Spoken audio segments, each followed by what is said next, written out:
दोस्तों नमस्कार। मैं अमित वर्मा और एक बार फिर से आप सभी का स्वागत करता हूं अपने इस show podcast with Amit Verma में। और आज आपकी मुलाकात मैं करवाने जा रहा हूं। इससे पहले कि मैं आपकी मुलाकात करवाऊं, पहले मैं कुछ बताने जा रहा हूं आपको। कहते हैं कि विज्ञान और प्रौद्योगिकी ने आज बहुत सारी तरक्की कर ली है। सुई से लेकर के जहाज तक, टेबलेट से लेकर के बड़े बड़े सुपर कंप्यूटर तक बनाया है। लेकिन कहते हैं इनके फायदे भी हैं और कुछ नुकसान भी हैं। तो आज की दुनिया में बहुत सारे अपराध भी बढ़ते जा रहे हैं। उनमें एक अपराध है साइबर क्राइम। तो साइबर क्राइम स्पेशलिस्ट जो देखते हैं लखनऊ के, नाम है मिस्टर मोहित बजाज जी, और मैं उनका अपने इस शो में स्वागत करता हूं। भाई साहब सर, स्वागत है। बहुत बहुत आपका धन्यवाद सर। कैसे हैं आप? एकदम अच्छे, आप बताएं सर।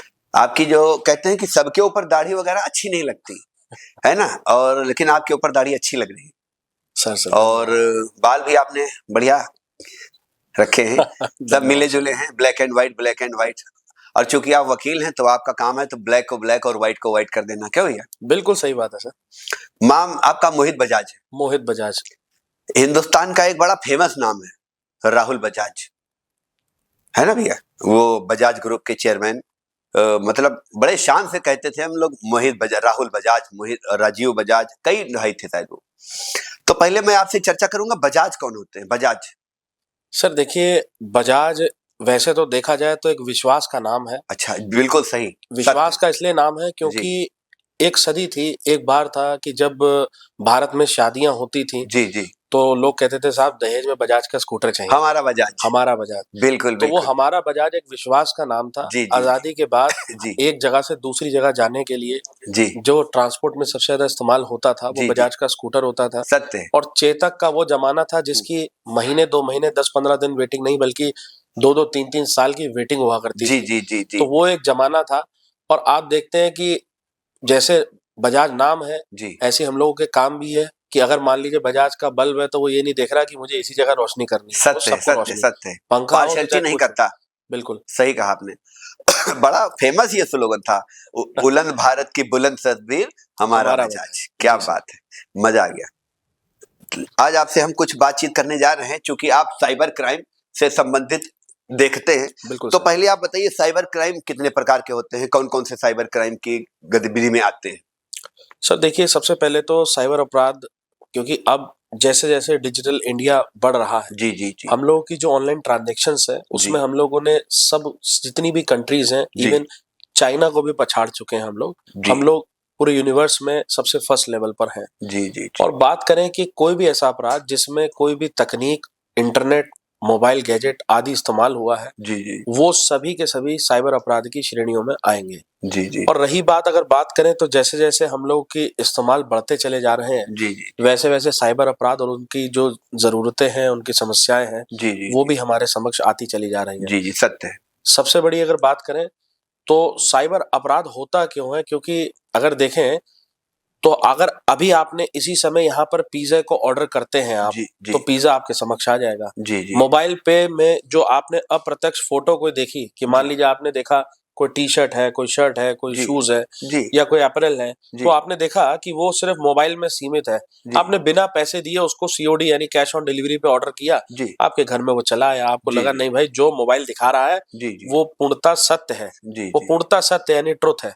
तो जैसे ही जब उस ट्रुथ है तो कहते हैं ना गेहूँ के साथ घुन पिस जाना, जी जी तो हर सच के साथ झूठ और झूठ के साथ सच मिक्स हो जाता है। इसी तरीके से हमने शर्ट जब ऑर्डर करी बिना जी पैसे दिए, हमें लगता है अब सब कुछ यहीं पर है, कुछ चंद पैसों में खाना आपके घर तक आ जा रहा है। जी तो जी ये जो सुविधाएँ हैं, इन सुविधाओं और इन हकीकत के साथ भारत का व्यक्ति भावुक होता है और वो हर चीज़ को मान लेता है कि ये सत्य है। सत्य है। उन्हीं सत्य और असत्य की बात, क्योंकि ये हमेशा काल चला आया है कि सत्य पर असत्य की जीत, असत्य पर सत्य की जीत और दोनों को कन्फ्यूज़ करना, ये सारी चीज़ें हैं। यही अब डिजिटल फ़ॉर्म में साइबर अपराध। चूंकि आप वकालत कर रहे हैं और संविधान के प्रहरी हैं, कानून के रक्षक हैं, कहा जाता है कि भारतीय राष्ट्रीय कांग्रेस की जब स्थापना हुई 1885 में, 72 या शायद 78 वकीलों ने मिलकर स्थापना करी। उस समय जो अंग्रेज थे वो वकीलों से बहुत डरते थे। क्यों? देखिए, सबसे पहली बात ये है कि अंधेरे से हर कोई डरता है। जी अंधेरे से हर कोई डरता है। जी इंसान की अगर सामने देखेंगे हमारा काला कोट, ये भी अंधेरे का प्रतीक है, काला। काला। और उजाले का भी प्रतीक है हमारा बैंड व्हाइट कलर का। जी जी जी अगर देखें तो अंग्रेजों के समय से लेके अगर कोई आंदोलन करता था, जी जिनके अंग्रेज भी जी कुछ नहीं कर पाते थे, क्योंकि हमें पता है हमारा संवैधानिक दायरा क्या है, हमारे अधिकार क्या है, जी और जी उन्हीं अधिकारों को हम जब आम जनमानस तक बताते हैं जी तो जी कहीं ना कहीं वो अधिकारों के साथ एक शक्ति मिल जाती है, और शक्ति के साथ जब कोई बात कही जाती है जी तब उसका दबाव भी प्रभाव भी होता है। जी और कहते हैं कि जब संवैधानिक दायरे में कोई चीज कही जाती है जी जी तो उससे सामने चाहे अंग्रेज हो फिर चाहे कोई और हो, उसे डर निश्चित लगेगा ही लगेगा। सही कहा आपने। आप लोगों ने अधिवक्ता समाज ने मिल करके आजादी से लेकर के अब तक खड़े हुए हैं पीड़ितों के साथ। लेकिन कभी कभी कहा जाता है कि जो है आज के युग में कहा जाता है कि न्याय में बड़ा विलंब होता जा रहा है। मतलब गरीब किसान मजदूर, दामिनी तो देखी होगी आपने, बिल्कुल है देखिए, ना? तारीख पे तारीख, तारीख तारीख पे पे तारीख, तारीख, तारीख पे सबसे तारीख। हिट डायलॉग था। हाँ, तो आपको कभी ये नहीं लगता कि वो जो दामिनी में बोलते हैं सनी देओल जी, वो सच्चाई है?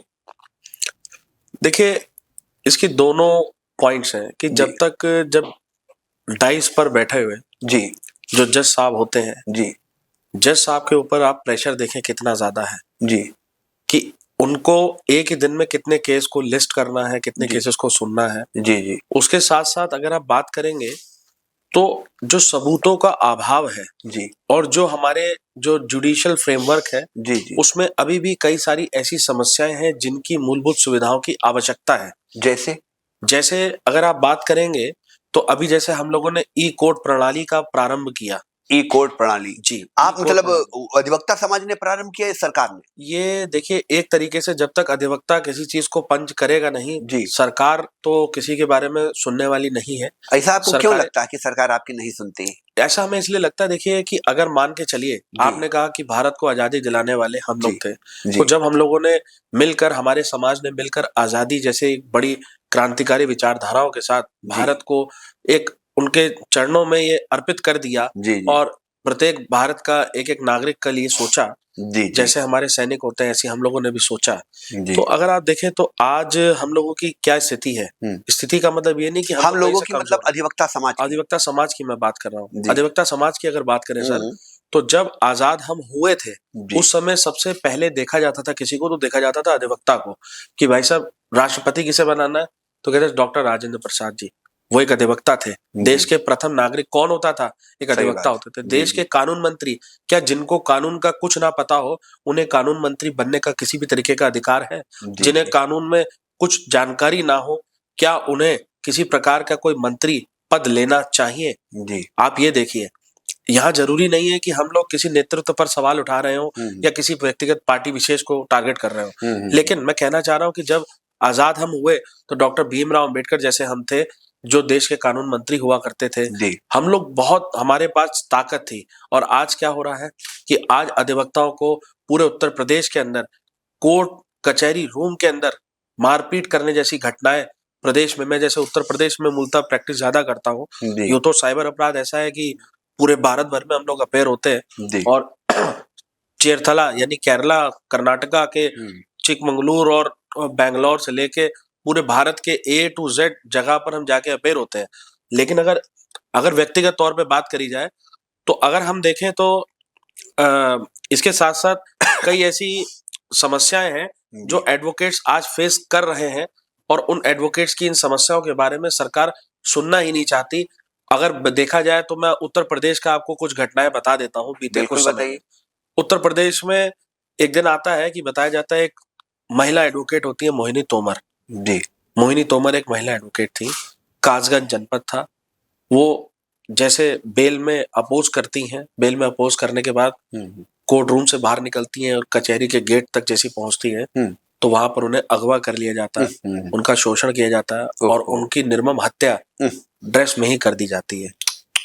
ये कासगंज जनपद में, ये बहुत मैं निंदनीय। मैं आपको कहूं तो मैं तो आपको आजादी से अब तक सब बता सकता हूं, लेकिन अगर बीते कुछ समय की ही बात करें तो उत्तर प्रदेश में कोर्ट मैरिज और मैरिज सर्टिफिकेट बनवाने के नाम पर जी मुंशी जी को कोई अप्रोच करता है हरदोई जनपद में, और एक कनिष्क मल्होत्रा वहां के सीनियर एडवोकेट होते हैं, उनके चैम्बर में घुसते हैं, फाइल के अंदर से निकालते हैं बंदूक और सर पे गोली मार देते हैं। इसी प्रकार के उत्तर प्रदेश में एक शर्मा साहब, उनको पुलिस प्रताड़ित करती है और 12वीं मंजिल से आगरा जनपद में ऊपर से नीचे फेंक देती है। वकील साहब को? जी साहब, उनकी डेथ हो जाती है। और इसी प्रकार से एक अजय यादव साहब बस्ती में थे, उनको जिस दिन तहसील दिवस होता है उसी दिन उनको जो है अगवा कर लिया जाता है वहीं से कि भाई साहब तुम पैरवी करोगे। अच्छा। तो उठा के लिया जाता है और उनको एक काले रंग की स्कॉर्पियो गाड़ी में भरा जाता है, लोहे डंडे से उनको मारा पीटा जाता है तड़प तड़प पर, जब तक उनकी जान नहीं निकलती। फिर उसके बाद मेन चौराहे पर जहां चंद दूरी पर एक पुलिस का वाहन खड़ा था, वहां पर उनके अधमरे शव को फेंक दिया जाता है। वो बोलने में समर्थ थे, अपनी बात बता रहे थे, लेकिन उसके बावजूद भी उन अधिवक्ता की किसी ने मदद नहीं करी। वही गाड़ी आधे घंटे बाद फिर वापस आती है और जब उनको 2 बार ठोकती है तब जाके उनकी डेथ होती है। आप सोचिए, ये उत्तर प्रदेश में अधिवक्ताओं के साथ हो रहा है। निरंतर हम लोगों के साथ जो अन्याय हो रहा है, इस अन्याय पर हम लोगों ने एडवोकेट प्रोटेक्शन एक्ट की डिमांड की। अच्छा। कि साहब, अगर हमें दूसरों को न्याय दिलाना है तो हमारी सुरक्षा का क्या? बिल्कुल, अगर हम कहते हैं कि सिरिंज और छोटी छोटी गोलियों से इलाज करने वाले जो हमारे डॉक्टर्स हैं, क्योंकि डॉक्टर्स को भी भगवान कहा गया है, लेकिन 2013 में मेडिकल प्रोटेक्शन एक्ट कहा गया कि साहब अगर अब आप डॉक्टर्स या किसी भी संबंधित स्टाफ को छेड़ेंगे या वहां पर तोड़फोड़ करेंगे तो ये एक्ट के सुसंगत धाराओं के अंतर्गत आप पर मुकदमा पंजीकृत होगा। लेकिन अधिवक्ताओं का क्या? अधिवक्ता जब किसी की पैरवी करता है तो कहता है अच्छा तुम जेल कराओगे, हम तुमका देख लेंगे। अच्छा। तो अगर अधिवक्ताओं को तुम देख लोगे तो अधिवक्ता फिर किसे देखें? हमारी आज भी हमारा संगठन भारत में सबसे मजबूत संगठन है, सबसे बड़ा सबसे मजबूत संगठन है। और इसका उदाहरण ये है कि अगर जोधपुर में कोई कांड होता है तो हम भूल जाते हैं कि उत्तर प्रदेश के कौन से जनपद का ये मैटर था या राज्य का किसी दूसरे राज्य का मैटर था। अगर काला कोर्ट है तो भारत के प्रत्येक राज्य में काला ही कोर्ट है, चाहे वह कोई राज्य हो चाहे कुछ हो। साहब, उत्तर प्रदेश में हमारे ऊपर अगर हम बात रखते हैं तो हमारे ऊपर लाठियां तक चलाने के काम हुए हैं। हापुड़ में लाठी चार्ज हुआ हमारे पर और कोर्ट रूम में बहस के दौरान भी लाठी चार्ज हो गया। सीतापुर में भी हुआ। बिल्कुल, गाजियाबाद में हम लोगों के ऊपर लाठी चार्ज पिछले साल होता है। पिछले साल मतलब तो 2 साल हो गए, क्योंकि 2024 की घटना है। 27 अक्टूबर के आसपास की वो घटना थी, जब कोर्ट डाइस के ऊपर जब बहस हो रही होती है, जब वहां कोर्ट रूम के अंदर जिसको हम सबसे सुरक्षित स्थान महसूस करते हैं, वहां पे बिल्कुल जो 13 जनवरी 1919 का कांड आपको याद होगा, जब जनरल डायर ने आदेश किया था साहब आने जाने का एक ही रास्ता था कि मारो, उसी तरीके का ऑर्डर लगभग होता था वहां के जिला जज द्वारा गाजियाबाद के, कि पीछे का डोर क्लोज कर दिया। एक ही रास्ता था, वहां से पुलिस वाले हथियार और डंडे लाठी से आते हैं और वहीं हम लोग जैसे जिसके पास सिर्फ कलम थी, उस कलम से मारने और लठ से वार करने, हमारा बैंड फाड़ने और हमारे वरिष्ठ अधिवक्ताओं के ऊपर इस प्रकार का प्रहार करने का कार्य करते हैं सर। तो जैसा कि आपने इतनी सारी घटनाएं गिनाई, तो आपके पास मतलब जो एडवोकेट एक्ट अभी तक कोई नहीं है? अभी तक सर एडवोकेट प्रोटेक्शन एक्ट हमारी नहीं है। उसका एक ड्राफ्ट बनाया गया है। जी। सरकार उस पर विचार कर रही है। आपने सरकार को ड्राफ्ट वो भेजा है? वो सरकार ने स्वयं उस ड्राफ्ट को बनाया है। सरकार ने खुद बनाया? वो सरकार ने अभी बना चुकी है और जो कानून मंत्रालय है, कानून मंत्रालय उस पर विचार कर रहा है। उत्तर प्रदेश में भी जो उससे संबंधित सेक्रेटरीज हैं, चीफ सेक्रेटरीज हैं, they are just planning to amend that और इम्प्लीमेंट दैट, लेकिन still we are just waiting for that. अभी तक मतलब उस पर कोई कार्रवाई नहीं? अभी तक कोई कार्रवाई। मैं थोड़ा जानना चाहता हूं कि आप जो वो एक्ट है उस पर थोड़ा प्रकाश डालेंगे, उसमें कौन कौन से रूल्स और रेगुलेशन लिखे गए हैं? मैं बिल्कुल आपको बताता हूँ। देखिए, अभी एट प्रेजेंट अगर हम बात करें तो उससे पहले जो हम लोगों जिसमें पंजीकृत होते हैं, अभी 1961 में हमारा एडवोकेट एक्ट है। 1961 की बात करें तो 1961 1961 कहा जाता है। तो हमारा एक एडवोकेट एक्ट है जिसके अंतर्गत bar council of a particular state will going to register a particular person, जो उसके बाद में एडवोकेट हो जाएगा, उसको एडवोकेट कहा जाएगा। तो अगर कहें तो सबसे पहले तो सरकार की मंशा एक ये रही कि हमारी आवाज को दबाने के लिए, क्योंकि आम जनमानस की हम आवाज है, भारत के प्रत्येक पीड़ित की हम आवाज है अधिवक्ता, और भारत के प्रत्येक नागरिक को जहां जहां उसके साथ अन्याय होता है उसको न्याय दिलाने में अग्रिम पंक्ति पर दिखाई देता है एक अधिवक्ता। तो हमारे जो, अगर आपने ध्यान होगा तो एक एडवोकेट अमेंडमेंट बिल ड्राफ्ट 2025 के नाम से एक आता है जिसमें कई सारे क्लॉजेज रखे गए कि साहब अधिवक्ता जो है आंदोलन नहीं कर सकता, हड़ताल नहीं कर सकता, एडवोकेट के ऊपर जो है किसी प्रकार का जो बार काउंसिल होगा उसमें अगर 25 सदस्य हैं तो उनमें से भी कुछ सदस्य जो है वो गवर्नमेंट नियुक्त करेगी। तो अभी तक तो हमारे पास राइट था, अभी भी उत्तर प्रदेश में बार काउंसिल ऑफ उत्तर प्रदेश का चुनाव चल रहा है। जी जी जी। मैं भी उसका एक प्रत्याशी हूँ। बहुत मेरे को बहुत भी बधाई क्रम, हो। बिल्कुल धन्यवाद सर। और मेरे को भी क्रम संख्या मिलेगी, उसमें भी मिलती है। तो 169 मेरे को क्रम संख्या मिली है। और 169 169 मेरी क्रम संख्या है। और पूरे उत्तर प्रदेश में टोटल 334 प्रत्याशी थे। जी एक दुर्भाग्यपूर्ण, जो गाजियाबाद बार के पूर्व अध्यक्ष थे, जी। भगत जी कहते थे उनको, वो अब हमारे बीच में नहीं रहे। उनका हार्ट अटैक से डेथ हो गई सर। Oh no. और इस प्रकार से अनेकों अनेकों अधिवक्ताओं के ऊपर भी अब काफी अन्याय इस समय हो रहा है। हमने कहा क्योंकि हमारी स्वास्थ्य में हमारे को कोई ध्यान नहीं दे रहा, आम जनमानस को स्वास्थ्य बीमा मिल मैं रहा। थोड़ा रोकना चाहूंगा आपको। मैंने बताया कि जो अधिवक्ता अमेंडमेंट एक्ट आया है उसमें मतलब चूंकि 2025 आपने बताया, तो इसमें कौन कौन से रूल्स रेगुलेशन लिखे गए हैं और सरकार उस पर क्यों नहीं विचार कर रही इतने सालों से? सर देखिए, दो चीजें हैं। जी एक एडवोकेट अमेंडमेंट एक्ट जिसकी मैं बात कर रहा हूँ आपसे, जी उसका भी सिर्फ ड्राफ्ट है। और एडवोकेट प्रोटेक्शन एक्ट, जी। उसका भी सिर्फ ड्राफ्ट है। ड्राफ्ट है। दोनों के दोनों सिर्फ ड्राफ्ट है। दोनों में से किसी भी चीज को इम्प्लीमेंट नहीं किया गया। जो एडवोकेट अमेंडमेंट बिल ड्राफ्ट 2025 था, जी उसका हम सभी अधिवक्ताओं ने पूरे देश में विरोध किया, क्योंकि ओके। वो हमारे आवाज को दबाने की बात थी। उसके बाद से तो ऐसा मानिए कि हम लोगों की जो बची कुची भी आवाज थी उसको भी दबाने की कोशिश की गई थी। हाई कोर्ट और अन्य कोर्ट जो है जी उस पर टीपा टिप्पणी करना शुरू कर दिया कि अब जैसे हम लोग मतलब श्रद्धांजलि हाई अर्पित कोर्ट करते ने हैं, और अन्य कोर्ट ने उस पर टीका टिप्पणी करना चालू कर दिया, मतलब अधिवक्ताओं पे या उस बिल पे? अधिवक्ताओं पर। अधिवक्ताओं मतलब हर तरफ से सरकार भी दबा रही थी हम्म, और कोर्टों को भी कॉन्फिडेंस आ गया कि ठीक है भाई, सरकार भी अब दबाने की कोशिश कर रही है, हम्म। तो बची कुछ आवाजों को हम भी दबाने तो की कोशिश सरकार ने करें। आपको कैसे दबाने की कोशिश की? क्योंकि सरकार ने एक नए प्रकार का जो ये एडवोकेट अमेंडमेंट अच्छा अच्छा। एक्ट बिल 2025 जो ये लेकर आ रहे थे, हाँ हाँ। इसमें कई ऐसी चीजें रख दी थी कि हमने जैसे आपको कहा कि हमारा जी धरने का अधिकार छीन लो। जी जी। आप कैसे छीन सकते हैं? भारत के प्रत्येक नागरिक को ये अधिकार है। भले बिल्कुल हम बिल्कुल। एक एडवोकेट है, भले हम एक डॉक्टर हैं, भले हम एक इंजीनियर हैं, जी लेकिन आप हमारी क्या आवाज दबा लेंगे? क्या बिल्कुल। हमारी आप आवाज दबाने का आपको अधिकार है संविधान में क्या? चूंकि ऐसा संविधान ने जब वर्णित है जी कि भाई स्वतंत्रता पूर्वक हम अपनी आवाज को बता सकते हैं, चूंकि हमारे राइट्स में दिया गया है, जी और चूंकि अधिवक्ता से ही उसकी राइट्स छीन बिल्कुल, लेंगे, है आर्टिकल ना? 16 जब हमको राइट दे रहा है, जी तो जी अगर हमको वो कॉन्स्टिट्यूशनल राइट है, जी तो जी वो जी। राइट हमको संविधान ने दिया, किसी सरकार ने हमें नहीं दिया। बिल्कुल तो बिल्कुल। अगर वो राइट हमारे पास है, तो उसको राइट और लेफ्ट कोई कर नहीं सकता, हमारी आवाज को कोई दबा नहीं सकता। जी जी जी। कोशिशें कई लोग कर चुके हैं, अंग्रेज भी टिक नहीं पाए, और अगर कोई ऐसी सरकारें होंगी, वो भी टिक नहीं पाएंगे हम लोगों की आवाज के आगे। क्योंकि हम लोग जब इतने बड़े-बड़े आंदोलनों से नहीं डरते हैं, हम लोग किसी चीज से डरने और झुकने वाले नहीं हैं। पूरा विश्वास है कि इस प्रकार से अधिवक्ताओं की आवाजों को और आम जनमानस की जो बात है, उसको जी रखने में हम लोग पीछे हटेंगे नहीं। बड़ी अच्छी बात है भाई, आपको पीछे आपको हमेशा आगे क्योंकि आप एक लीडर हैं, समाज के लीडर हैं, अधिवक्ता समाज के लीडर हैं, तो आपका तो काम है आगे आगे ही चलना, तभी तो भाई पीड़ित लोग आपके पीछे चलेंगे कि हाँ मुझे न्याय मिलेगा, मुझे न्याय मिलेगा, है ना? और मैं आग्रह करूंगा सरकार से भी, पब्लिक से भी और तमाम अधिवक्ता साथियों से भी कि भाई इस बिल को पास करवाएं। लेकिन मैं इसके बारे में जानना चाहता हूं कि जैसे ये अधिवक्ता अमेंडमेंट जो एक्ट है 2025, ये कैसे पास होगा, क्या प्रोसीजर है इसका? सर, इसको तो हम पास करवाना ही नहीं चाहते, और अगर करवाना चाहते हैं, जी। तो इसमें वो सुविधाएँ चाहते हैं। सुविधाएं सुविधा ये चाहते हैं, अब जैसे मैं एग्ज़ाम्पल नहीं, आपको आप दे भी देता कुछ हूँ। अपनी तरफ से अमेंडमेंट बताइए। आपने जैसे उसमें लिखा कि देखिए वो बिल ना हो, तो आपने कुछ अपने हिसाब से सोचा होगा, उत्तर प्रदेश के बिल्कुल अधिवक्ताओं से सोचा, राय ली होगी। क्यों नहीं सोचा, हाँ, बिल्कुल सोचा। क्या क्या आपने सोचा कि उसमें जोड़ा देखिए जाए? देखिए बता रहे हैं, सबसे पहले अगर देखा जाए, तो हम्म। उत्तर प्रदेश में हम लोगों के पास बैठने की सुख सुविधाएं ढंग से नहीं है। मीन्स आप चैम्बर्स। जाते हैं, यस जी एग्जैक्टली, द ठीक है। चैम्बर्स।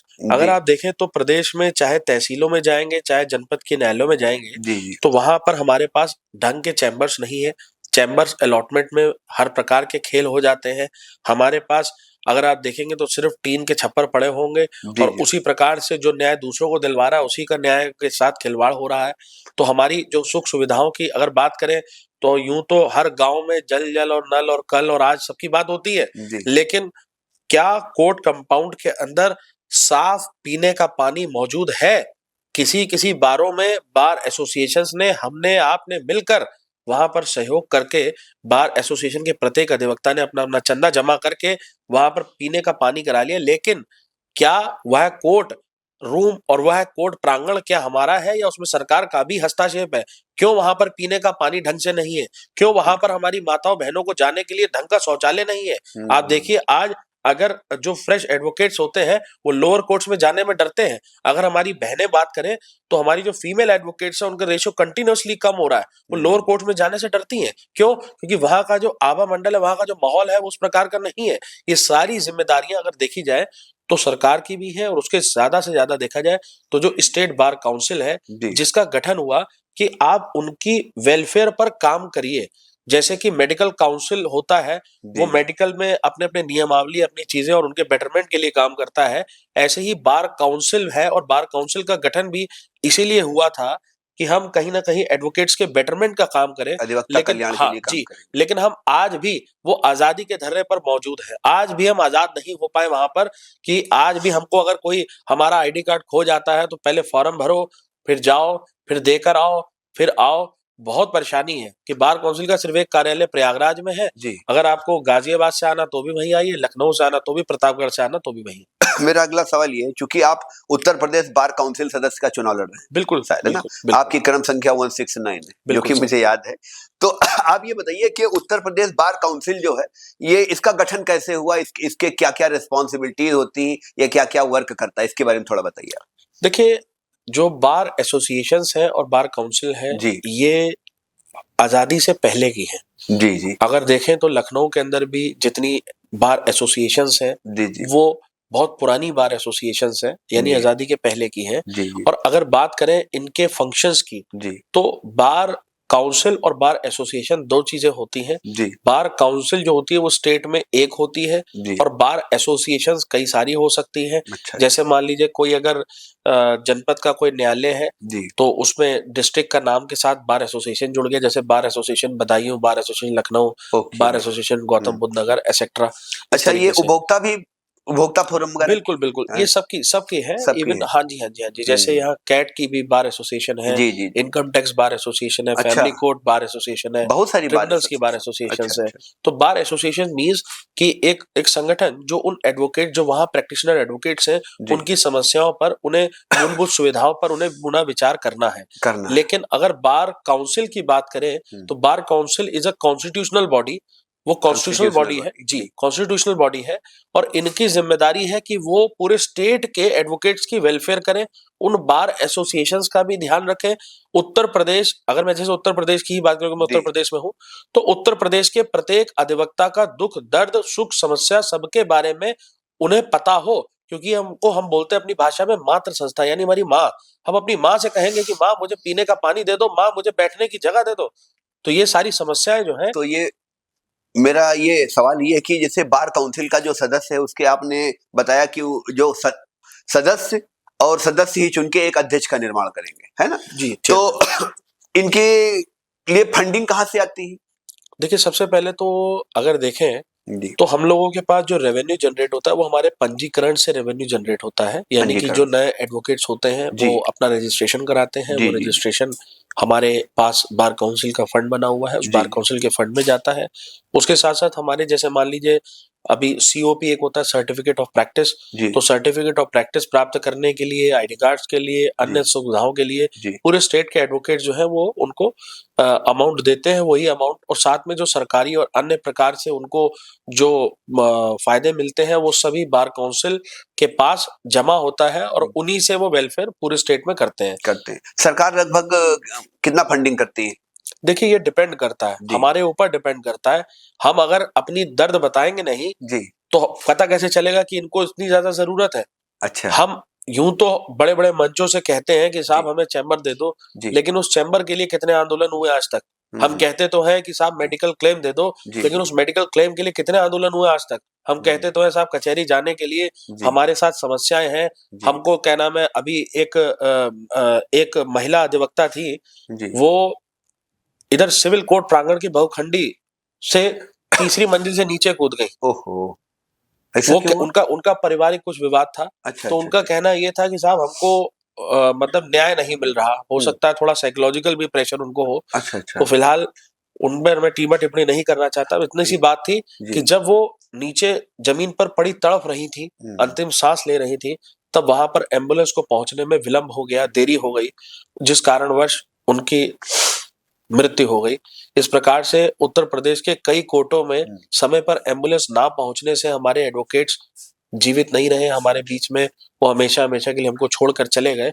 हमने खुद, क्योंकि आजादी से आज तक कभी किसी बार काउंसिल के मेंबर ने नहीं सोचा कि ऐसी मूलभूत सुविधाएं हमें करवानी चाहिए उन कोर्ट रूम्स के अंदर, उन जगह पर, अपने कोर्ट पर सुविधाएं तो होनी चाहिए है। लेकिन सुविधाएं तो हमने होनी क्या किया चाहिए। Sir, I am the only candidate of Uttar Pradesh जी bar council.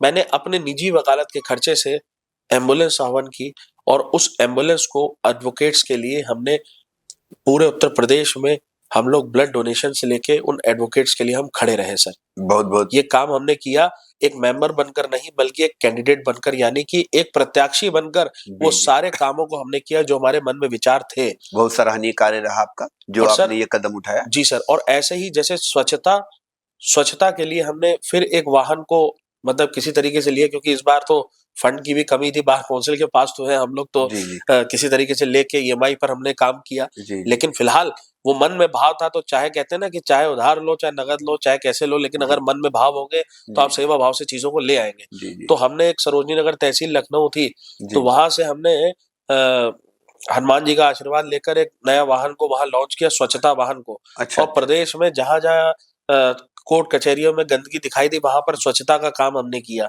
Advocate protection act नहीं प्रदेश में लागू हुआ, उसके लिए हमने यहाँ पर अधिवक्ता प्रेरणा स्थल है केसरबाग लखनऊ में, जी जी वहां से एडवोकेट प्रोटेक्शन फोर्स की गाड़ी को लॉन्च किया। और प्रदेश के जितने भी कांड मैंने आपको बताए, जी जी वहां वहां पर अगर हमें सूचना मिल जाती मौके पर, हम लोग ग्राउंड पर सबसे पहले पहुंचने वाले एडवोकेट्स हैं कि ये सब काम स्टेट बार काउंसिल कर सकती है। जी जी लेकिन वो सिर्फ पंजीकरण मात्र तक सीमित रह गई। ये सारा सिस्टम अगर ऑनलाइन हो जाएगा तो वो बर्डन जो उनके ऊपर है वो खत्म हो जाएगा, और नए फ्रेश फॉर्म पर हम एडवोकेट फर्टिलिटी के लिए कुछ बेटरमेंट पर काम कर पाएंगे। भाई साहब फर्ज कीजिए कि चुनाव आपके पक्ष में रहा और आप उत्तर प्रदेश बार काउंसिल सदस्य चुन लिए गए।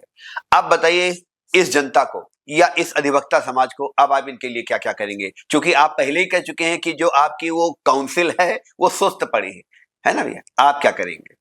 देखिए सर, अगर सिर्फ वादे किए जाते हैं तो हम नेता होते, लेकिन हम एक अधिवक्ता हैं, हम नेता तो नहीं है। जी जी और अगर यूं कहें तो हो सकता है कि अधिवक्ताओं के नेता हो एक बिल्कुल अलग, और आने वाले भावी जो हम सदस्य बने, जी जी सदस्य बनने के बाद और पहले हमने कहा कि जो काम हम कर रहे हैं उसी को कंटिन्यू रखेंगे, जी जी और जो जो सजेशंस मिलते रहेंगे उनको और आगे बढ़ाएंगे। बनाए कहने का मतलब है कि नए एडवोकेट्स चाहते हैं कि साहब उनको महीने का, जब तक उनका जो स्ट्रगलिंग फेज है, उनको कुछ ना कुछ एक अमाउंट उनके पॉकेट में जाता रहे। तो इस पर हम पुनः विचार करके उन पर ये भी ध्यान देंगे। उनके द्वारा मतलब बार काउंसिल के द्वारा हर महीने में एक-एक डिस्ट्रिक्ट में कम से कम एक ऐसा किसी टॉपिक पर, जैसे सिविल लिटिगेशन हो, क्रिमिनल हो या साइबर हो, या जो फ्यूचर जो क्राइम्स हैं उन पर अगर कोई डिस्कशंस टॉपिक हो, तो ऐसे seminar bar council of Uttar प्रदेश कराए, कराए जिससे कि जो नए एडवोकेट्स हैं उन्हें कुछ ट्रेनिंग मिले शिक्षा मिले, सीख चीजें मिले मिले। बिल्कुल आज एक छोटे-छोटे बच्चों का अगर एडमिशन कराते हैं, जी तो जी साहब वो एडमिशन की पूरी बुकलेट मिल जाती है, उनका पूरा कोर्स मिल जाता है, कोर्स करिकुलम मिल जाता है। हमें कोई बताने वाला नहीं है कि हमें कहाँ और किस कोर्ट रूम में जाना है, तो उसके लिए कहाँ हमें कैसे कैसे प्रैक्टिस स्टार्ट पिटीशन, करें, बिल्कुल खुद ड्राफ्टिंग सीखना कैसे पड़ता करनी है। है, बिल्कुल। तो ये खुद ही कहते हैं ना कि सर पटक-पटक के, कलम घिस-घिस कर और इधर-उधर भटक कर हमें प्रैक्टिस करना सीखना खुद से पड़ता है। तो ये बार काउंसिल पूरी ईमानदारी से और पूरे क्षमता से और पूरे मैं जिम्मेदारी के साथ कहता हूँ कि जिस दिन बार काउंसिल के सदस्य पद की शपथ लूंगा, जी तो अब से आने वाले अधिवक्ताओं को ये समस्या नहीं होगी। जब उन्हें कमाने में कोई समस्या नहीं होगी, क्योंकि जब उन्हें वकालत अच्छे से आएगी तो उनके पास नंबर ऑफ केसेस भी आएंगे, बिल्कुल और जब केसेस आएंगे तो जो अभी सीमित दायरे पर केसेस हैं वो सीमित पर नहीं रहेंगे। उसके बाद फिर हम लोग प्रत्येक अधिवक्ता को जब सशक्त करने की योजना पर काम कर रहे हैं, जी तो प्रत्येक अधिवक्ता फिर अधिवक्ता समाज के नाम, सम्मान और पद प्रतिष्ठा को ध्यान में रखते हुए वो आगे बढ़ेगा। इसके साथ साथ जो हमारी मूलभूत सुविधाएं हैं जी उन पर विशेष तौर पर हम ध्यान देंगे कि किस प्रकार से चैम्बर बनाए जा सकते हैं, किस प्रकार से हम लोगों के लिए आवास बनाए जा सकते हैं, हमारे लिए स्कूल किस प्रकार से बनाए जा सकते हैं। क्यों? क्योंकि हम लोगों का काम क्या है? या हम कह रहे हैं कि सारी चीजें एडवोकेट्स के लिए ही करेंगे, फिर बाकी जनता क्या करेगी? ये आपके मन में जरूर सवाल उठ रहा होगा। जी जी देखिए, एडवोकेट्स के लिए इसलिए जरूरी है क्योंकि किसी का काम है कपड़े बेचना, किसी का काम है स्कूल का काम करना, या किसी का कोई अन्य टॉपिक पर, जैसे टाइल्स और अन्य मार्बल का काम कोई करता है, किसी की कोई दुकान होती है। हमारी दुकान है टेंशंस लेना वो हमारा काम है। अगर टेंशन यानी दूसरा जब उस चीज को सॉल्व नहीं कर पाता तो वो अधिवक्ताओं के पास आता है। तो अधिवक्ता और उनके परिवारों को बचाने का अगर हम काम कर ले जाएंगे तो वो अधिवक्ता और क्षमता से जो लोगों की, जो आम जनता के साथ जो अन्याय हो रहा है उसको न्याय में तब्दील कराने में वो तत्पर रहेगा। और जब उनको न्याय समय पर मिल पाएगा तो समय का न्याय निश्चित एक बुलंद भारत की एक बुलंद तस्वीर, जैसे बनेगा। कहते हैं हमारा बजाज, तो पुनः ये हमारा बजाज, आपका बजाज निश्चित ये काम कर देगा। और उत्तर प्रदेश में फिर से ये आजादी वाला समय आ जाएगा कि हम हमारे बीच में से हम रहे ना रहे, लेकिन हमारे बीच का एक अधिवक्ता देश का राष्ट्रपति बने, यही हमारा सपना है। देश के मुख्यमंत्री बनकर, प्रदेश का मुख्यमंत्री बनकर प्रदेश में नेतृत्व करे और प्रदेश के प्रत्येक जनता का जो उसके साथ अन्याय हो रहा है उसको न्याय सुसंगत उसका मदद करे, ये सपना हमारा है सर। प्रदेश का मुख्यमंत्री आप चाहते हैं अधिवक्ता समाज का हो? निश्चित चाहते हैं सर हम। तो योगी जी में आपको कुछ खराबी लगती है क्या? देखिए, खराबी किसी में नहीं है। जी। हमने कहा कि देखिए अब जैसे मेरा चश्मा थोड़ा-सा मान लीजिए पुराना हो रहा है, मुझे दिखने में दिक्कत हो रही है, तो ऐसा नहीं कि मैं चश्मा तोड़ दूँगा। जी। मैं भाई साहब नया चश्मा खरीद लूँगा और जब ज़रूरत पड़ेगी तो इसका इस्तेमाल कर लूँगा। कहने का मतलब ये है कि अगर मौजूदा मुख्यमंत्री जी काम कर रहे हैं, पूर्व के मुख्यमंत्री जी भी काम कर रहे हैं, तो हम लोग बिल्कुल अटल बिहारी वाजपेयी जी की तरह बात करें। अच्छा। कहने का मतलब है कि जब वो खड़े होते थे संसद में भी तो कहते थे कि सरकारें आती रहेंगी, सरकारें जाती रहेंगी, लेकिन ये देश का संविधान एज इट इज रहना चाहिए, बिल्कुल देश चलता रहना चाहिए। इसी प्रकार से आपने अटल जी का नाम लिया और बाकी लोगों का नहीं लिया, जैसे शाह जी, योगी जी। देखिए सभी है। देखिए कहने की बात है कि अगर मैं सिर्फ और सिर्फ भाजपा के लीडर्स का नाम लूंगा तो लोग कहेंगे साहब ये भाजपा से जुड़े हैं। तो हमने अटल समाजवादी जी का पार्टी नाम का लिया, वो भी तो अटल जी। नहीं, देखिए अगर हम बात करें कि अच्छाई सभी में है। जी जी। अब हम बात करें तो अखिलेश यादव जी में बहुत अच्छाई है। जी जी। बहुत अच्छाइयां हैं। कारण क्या, मैं शहीद पथ से जब निकलता हूँ देखता हूँ चारों तरफ तो सिर्फ और सिर्फ सारी डेवलपमेंट हमको उन्हीं के द्वारा बनी गई दिखाई देती है। अच्छा। पूरी की पूरी कि अगर आप देखेंगे तो इकाना स्टेडियम से लेके अखिलेश यादव ने क्या क्या कार्यकाल की, मतलब अपने कार्यकाल में क्या क्या कार्य किए? अपने कार्यकाल में अगर आप देखें तो सबसे पहले उन्होंने देखा कि बच्चे का जन्म सबसे महत्वपूर्ण होता है। जी जी। तो उससे उन्होंने क्या किया कि उधर मातृ शिशु संस्था एक 150 बेडेड हॉस्पिटल बना है देखा गोमती नगर में। जी जी। तो वो उन्होंने बनवाया अगर आप देखें तो, और वहां पर बड़े कम पैसे से जो बच्चा पीडियाट्रिक्स जो है वहां पे डिपार्टमेंट वो काम कर रहा है और नए बच्चों का जो जन्म है वो बड़ा अच्छे से वहां पर हो रहा है। अच्छा। इलाज अच्छा हो रहा था। जी जी। उसके बाद अगर आप देखें तो जो डिजिटल रूप में, क्योंकि अगर पूर्व के जमाने में देखा जाए तो लोग कहते थे साहब कि पुलिस जब सब कांड हो जाती है तो अंत में पुलिस आती है, लेकिन उसको सिस्टम को बदल दिया उन्होंने। वो डिजिटल सिस्टम बना दिया कि साहब इतनी गाड़ियां आ गई। अब आप देखिए लखनऊ का जो पीएचक्यू यानी पुलिस हेडक्वार्टर लखनऊ में, पहले इलाहाबाद में होता था पीएचक्यू, वो जाके देखिए जरा, वो बिल्डिंग का एलिवेशन कोई समझ ही नहीं पाता, चारों तरफ से एक जैसी लगती है, एक जैसा बिल्कुल तो इस तरीके का। से। अब आप देखिए इस तरीके का हाई एंड अगर सिस्टम कोई लखनऊ में बना रहा है जी जी। तो भाई अमूमन आगरा एक्सप्रेसवे पे आप भी जाते होंगे, देखते हैं कितने अच्छे अच्छे काम वहां पे किए गए। जरूरी नहीं कि हम किसी एक पार्टी की अच्छाई करें दूसरी पार्टी की बुराई करें। जिसने अच्छा काम किया वो अच्छा नेता है, सीधी बात। अब जैसे मायावती जी ने भी अच्छा काम किया। हम हमेशा सबकी बुराई पर ध्यान देते हैं, अच्छाई पर कोई ध्यान नहीं देता। सत्य है। मायावती जी की बात करें तो लखनऊ के अंदर तो सर कहने की बात है कि जैसे अगर लखनऊ की बात करें तो लखनऊ में कई अगर डिवाइडर्स अगर आप देखेंगे तो डिवाइडर इतने बड़े बड़े, जितनी बड़ी बड़ी कई गलियों में रोडे नहीं है जी जी जी, उन पर इतने विशाल कई वृक्ष हैं जो आज सबको छाया दे रहे हैं, ऑक्सीजन दे रहे हैं। जी जी। तो ये मायावती जी के कार्यकाल में हुआ। अब उत्तर प्रदेश में या अगर कोई भी हम बात करें तो हम लोग पार्टियों के नेताओं की बुराई करते हैं, एक और दूसरे की बुराई करने लगते हैं। आजादी जब हुई तो कांग्रेस पार्टी थी, कांग्रेस ने भी कई बड़ी बड़ी संस्थाएं दी। तो जिसने अच्छाई की, जिस दिन ये नेतागिरी इस सेवा भाव से आ जाएगी कि अच्छा यार उन नेता ने अच्छा काम किया था उसको अडॉप्ट कर लो। ऐसा नहीं कि उसने किया तो उसको यार बड़ा करो, कहीं ऐसा ना हो कि उसके वोट बढ़ने लगे। जिस दिन से ये सिस्टम चेंज हो जाएगा उस दिन भारत डेवलपिंग की जगह डेवलप्ड कंट्री ऑटोमेटिक हो जाएगा। चलिए, बड़ी अच्छी बात है आपने कही। मेरी आपके सिस्टम में, अधिवक्ता में, एक अधिवक्ता कल्याण मंच या अधिवक्ता कल्याण कोष निर्माण हुआ है क्या? देखिए अधिवक्ता कल्याण के लिए, अधिवक्ताओं के कल्याण के लिए, अधिवक्ताओं के कल्याण के लिए एक न्यासी समिति बनाई गई है जी, और उस न्यासी समिति के सदस्य बनना होता है जी। और उस न्यासी समिति के सदस्य बनने के बाद में जी, जैसे जब एक एडवोकेट की जो प्रैक्टिस है वो 30 इयर्स क्रॉस करती है तब उन्हें अमाउंट मिलता है और उनकी डेथ हो जाती है तब उन्हें अमाउंट मिलता है। जी, जी। इन दो कंडीशंस पर उनको अमाउंट मिलता है।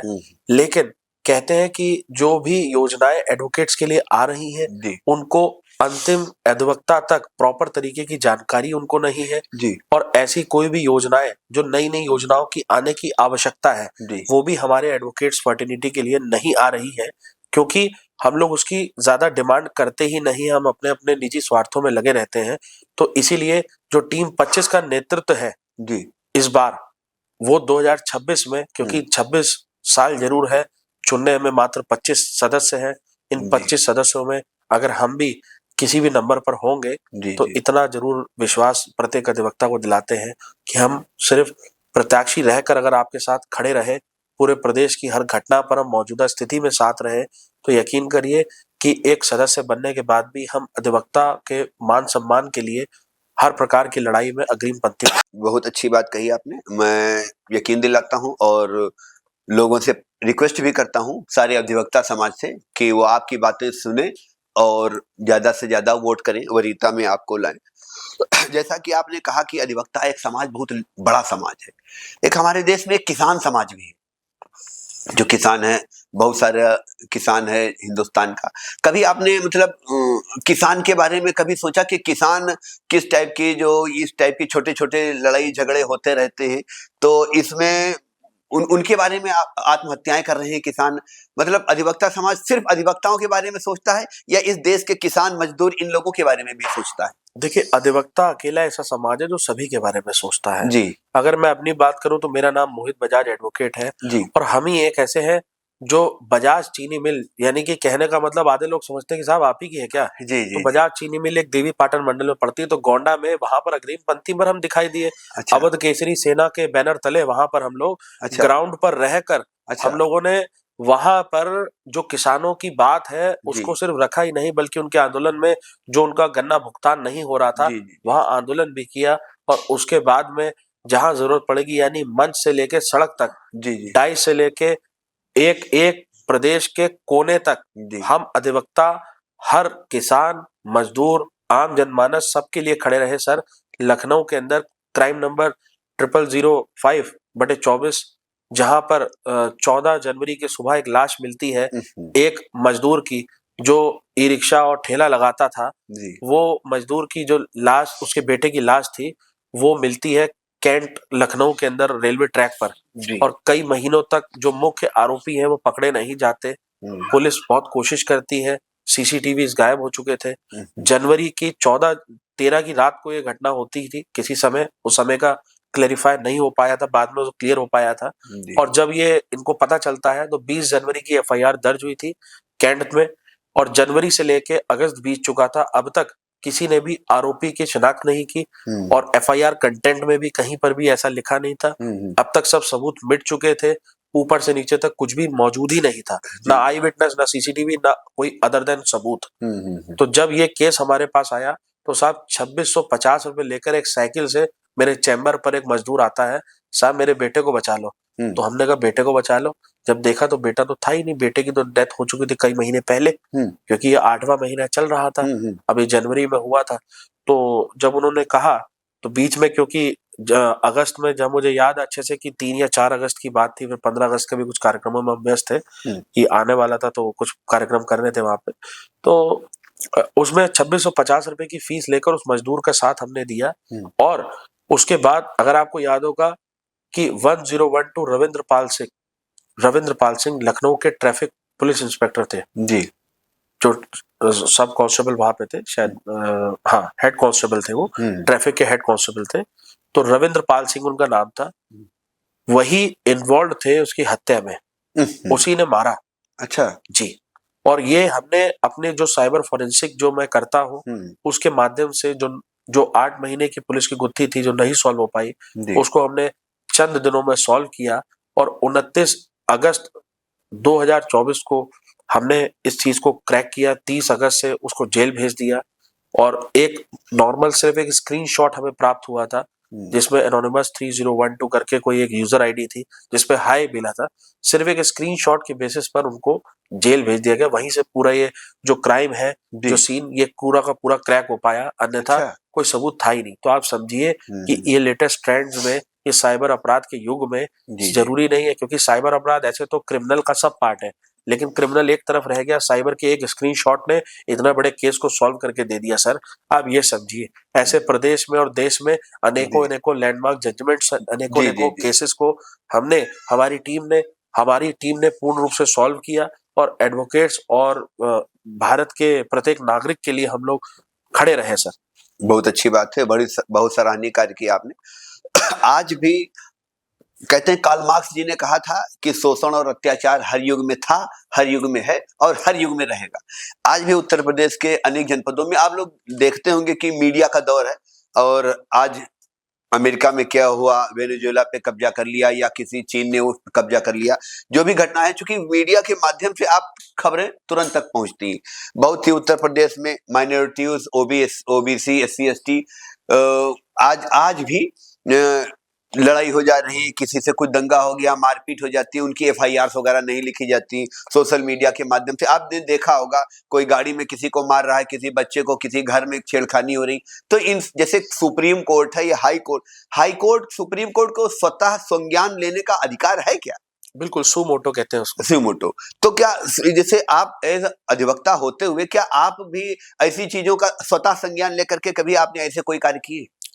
अनेकों अनेकों कार्य किए हैं सर, बहुत कार्य और आगे भी करना चाहेंगे इनको? बिल्कुल।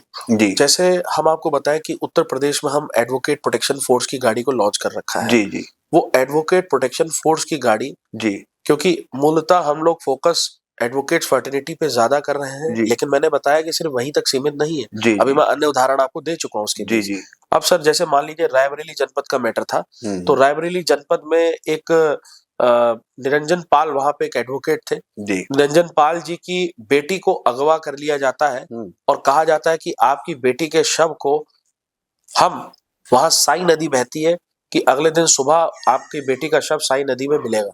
तो अब क्योंकि ये जब वो घटना, भी अधिवक्ता थे? जी अधिवक्ता थे, निरंजन पाल एडवोकेट नाम था उनका। जी जी रायबरेली जनपद, अभी इसको महीना भर हुआ इस कांड को। अच्छा अच्छा तो अब जब ये कांड होता है, रायबरेली जनपद का ही मैटर था सर।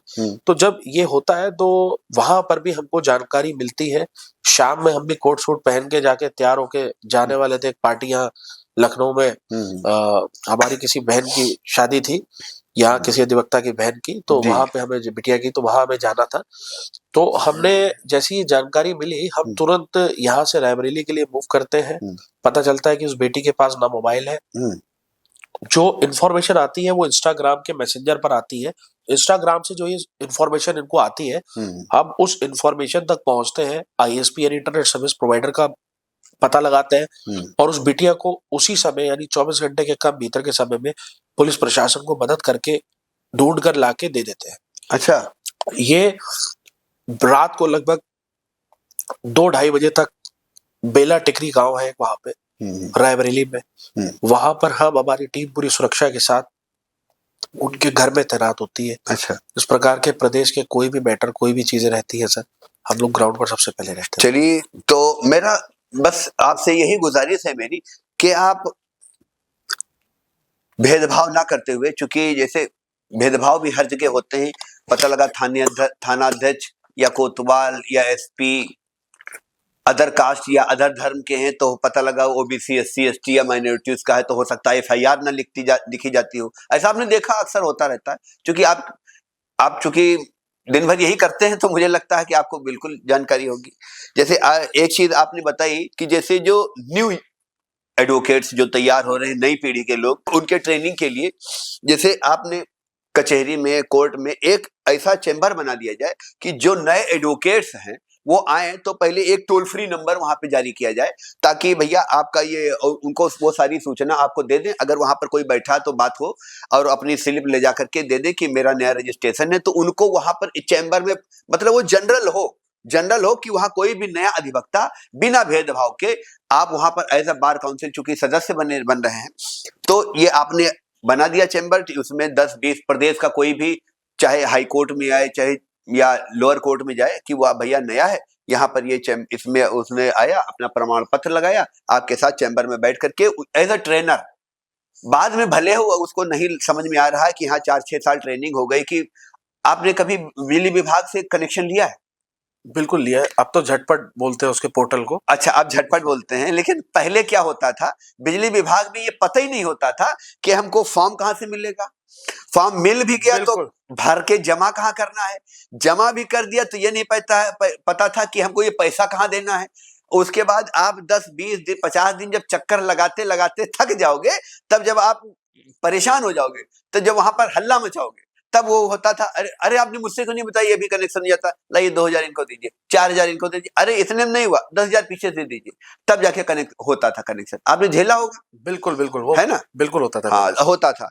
तो जब अधिवक्ता कोई यूजर नया, भाई हम लोग जैसे किसी कॉलेज में पढ़ने गए, तो ये होता था कि जैसे छात्र नेता जैसे वो लोग उभरने लगे कि भाई ये नया है, चलो रैगिंग करते हैं, इसके बहाने लोगों का परिचय हो जाता है, और वो लोग पढ़ना लिखना, भाई ये जूनियर है, इसको हमने अपनी किताबें दे दी, अच्छा ये सिलेबस पढ़ना, ये सब चीजें आती। तो भाई नया यूजर, नया एडवोकेट आया, उसको आपने बताया बेटा इस टाइप के केसेस होते हैं, आपने हफ्ते में या महीने में एक वर्कशॉप लगा दी, उसमें जितने नए अधिवक्ता आए हैं बैठे साथ में, बेटा इस टाइप के भी केस आते हैं कि आदमी ने 30,000 की चेक दी और खाते में 10,000, खाते में उसके अकाउंट में 10,000 है और 30,000 की चेक दे दी, 20,000 में तुमने उस पर डाल दिया और 30,000 की चेक कैश करा ली, है ना भैया? तो ऐसे ऐसे केस आते हैं कि भाई, जो आपने देखा होगा कि मर्डर और रेप करने वाला आदमी खुद कभी क्या अस्पताल ले जाता है, देखा होगा आपने तिरंगा, बिल्कुल बिल्कुल है ना भैया? तो इस टाइप के बहुत सारे ऐसे अधिवक्ता कल्याण समिति बनाए, जैसे आपने अभी बताया कि इतनी अधिवक्ताओं की हत्या कर दी गई, सरकार ने इसके लिए कुछ किया?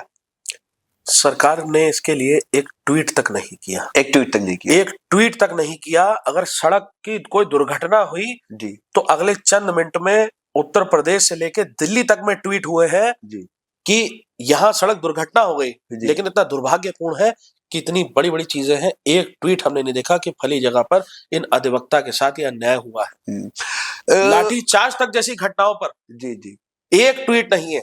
आपको ऐसा ऐसा क्या है, सरकार से अधिवक्ता का क्या 36 का आंकड़ा है, ऐसा क्या है?